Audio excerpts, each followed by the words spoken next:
Welcome back. In this video, we will go over the muscle tissue types from the histology view.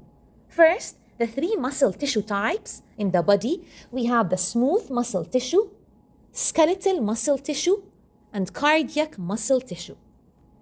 Starting with the skeletal muscle tissue.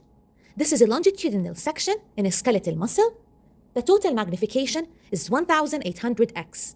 First, we can see the skeletal muscle cells. They are striated. We can see the dark and the light striations across the skeletal muscle cell. Also, we can see the flat nuclei. These nuclei are pushed to the side of the skeletal muscle cell.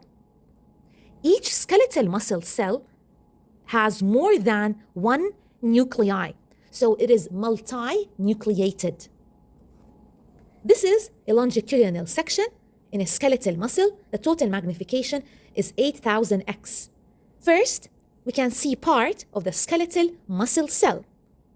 This is the flat nucleus, which is pushed to the side. Here we can see the striations. These are the dark striations, the A band, and this is the light striation, the I band. In the center of the light striation, we can see the Z line. The sarcomere, which is the contractile functional unit of the skeletal muscle cell, it extends from one Z line to the nearby Z line. So this represents one sarcomere. It has the A band and the I band. The I band is formed by the two nearby sarcomeres. The skeletal muscle tissue is found in all the skeletal muscles, which covers the skeleton.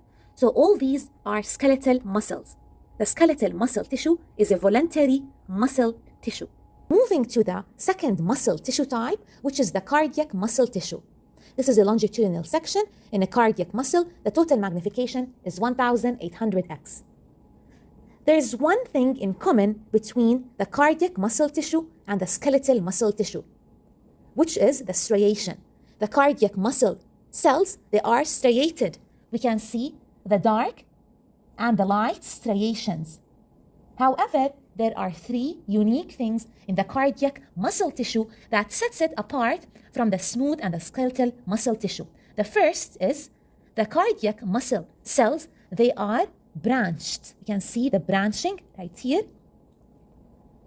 Second, the cardiac muscle cells, they are uninucleated, meaning they have one nucleus per cardiac muscle cell.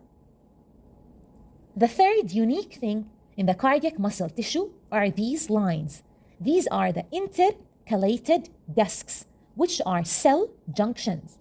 They allow rapid movement of the electrical impulse to the nearby cardiac muscle cell so that the heart can contract as one whole unit.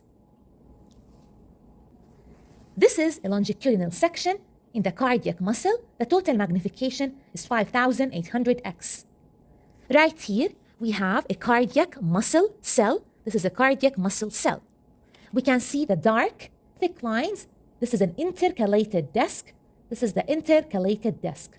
The striations are very clear. Here we have the A band, the dark striation, that is the A band. In between, we have a light striation, the I band. In the center of the light striation, the I band, we have the Z line. The sarcomere extends from one Z line to the nearby Z line. The cardiac muscle tissue is found in only one location in the body, which is the heart. Moving to the third muscle tissue, the smooth muscle tissue. First, we can see the spindle-shaped smooth muscle cells. These are spindle-shaped smooth muscle cells. There are no striations. We have one nucleus in the center of each smooth muscle spindle. So it is uninucleated, similar to the cardiac muscle cells. This is a cross-section in a smooth muscle. We can see the smooth muscle fibers. Also, right here, we have the single nucleus in each smooth muscle fiber. That's a single nucleus in each smooth muscle fiber. It is uninucleated. The wall of the blood vessels. This is a vein and this is an artery. In the wall, we have the smooth muscle tissue. Also, we find the smooth muscle tissue in the gastrointestinal tract, for example, in the small and large intestine. The smooth muscle tissue is an involuntary muscle tissue, whereas the skeletal muscle tissue is a voluntary muscle tissue.